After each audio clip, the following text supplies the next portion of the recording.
Ukraine দখলে এতদিন একতরফা হামলা করছিল রাশিয়া, আর ইউক্রেন হামলা প্রতিহত করে নিজ ভূখণ্ডকে রক্ষার চেষ্টা করছিল।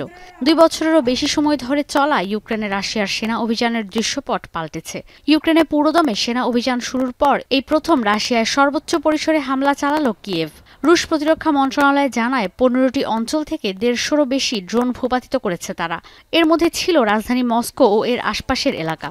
রুশ সীমান্ত এলাকা কুর্স্কে সেনা অভিযানকে ঘিরে বলা হয়, দ্বিতীয় বিশ্বযুদ্ধের পর এই প্রথম রাশিয়ায় এত বড় পরিসরে সেনা অনুপ্রবেশ ঘটাতে পেরেছে কোনো দেশ।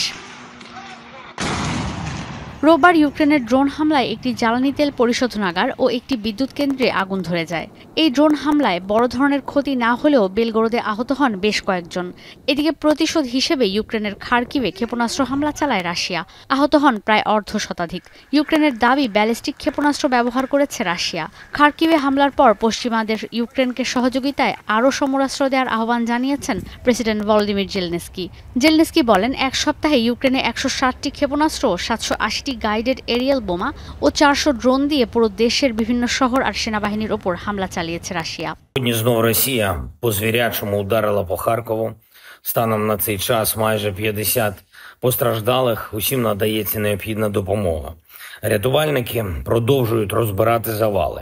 Була інформація про людей під завалами.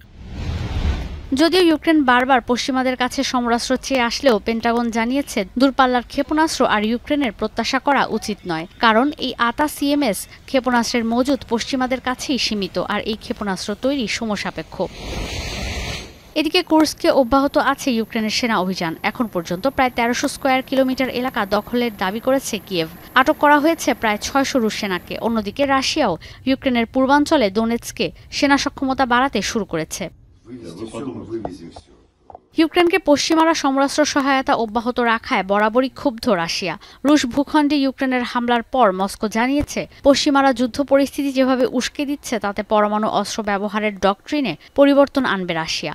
রুশ প্রেসিডেন্ট ভ্লাদিমির পুতিনের 2020 সালে জারি করা ডিক্রি অনুযায়ী বর্তমানে যে পরমাণু ডক্ট্রিন আছে তাতে বলা হয়, কোনো শত্রু দেশ যদি পরমাণু হামলা চালায় বা হামলার ঝুঁকি তৈরি হয়, সেক্ষেত্রে দেশ রক্ষার্থে পরমাণু অস্ত্র ব্যবহার করতে পারবে রাশিয়া। রুশ কর্তৃপক্ষ জানায়, পশ্চিমারা যুদ্ধ উস্কে দিলে এই ডক্ট্রিনে পরিবর্তন আনতে বাধ্য হবে মস্কো।